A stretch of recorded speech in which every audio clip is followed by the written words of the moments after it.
Hey everybody, Tom here. I'm in Atkinson, North Carolina, and my farm is called Whistle Stop Wonderland. What I'm doing today is just filling this trench I've made with some well composted horse manure. And this was a hugel-trench that we dug, so we dug out a lot of the subsoil there. I believe it's the E horizon. That's why it's the color that it is, Elaine Ingham said, or could be a possibility. But then, so we filled this space with logs, basically, and then took the topsoil that we put on this side and turned it back on top of the logs here, and that's where we're at, basically. And then I put a lot of potatoes, and I also put down some humic acid and some biochar that we made at my lady Jessica's birthday party. So, and I put in the humic acid and biochar, I mixed in some kelp. So just in case, this is the most amazing bed we've ever had, and it's in really bad soil that we're starting out in. So I'm documenting the different methods using bare minimum materials here. So it might help some other people.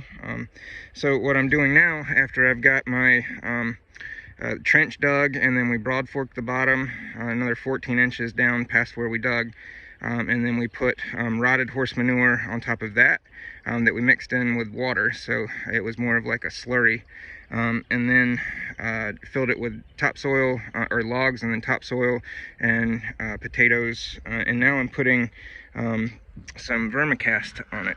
So this is worm castings, and there are a lot of worms in here, but this is from, I separated the worms because I didn't want to put worms in here, so I put the vegetation on the other side of the worm bin so they would all go to that, and I got this about 2 weeks later, so there shouldn't be very many worms in it, hopefully. It's mostly just castings and a couple things that didn't get decomposed, like seed casings and things that they can't digest. So, as soon as I get done with the vermicast here, I'm going to start filling it in with the aged horse manure. And this was horse manure that was turned several times while it was originally being composed, and then left to sit in the forest. So it basically was saturated with Florida betony when I saw it. I didn't even realize it was the pile that I was going to be getting because it was so covered with vegetation, and it was all Florida betony. But I don't have a problem with that because Florida betony is an edible, and this was, it looked healthy, so this should be some healthy soil. But definitely early succession soil. It doesn't have a lot of fungi in it, I don't believe. So that's why I've got wood chips, and I also inoculated the wood chips. I soaked them in some wine cap spores that a very nice lady named Janet Hopper gave us. So very excited about that. And yeah, so these are the beds we made over winter, and for kale and celery. And they haven't taken off just yet. All the perennial stuff's growing real well, like the Jerusalem artichokes, and the celery green, but it hasn't gotten very big. But you know, celery grows slow anyway. And all the clover has gotten huge.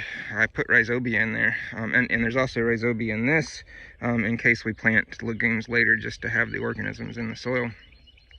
So, okay guys, well that's what I'm doing. Hope everybody's doing well. This is Tom at Whistle Stop Wonderland Food Forest. Hope you guys are all growing abundantly and eating healthy without chemicals and all that jazz, and just enjoying life a little bit here and there. So take care.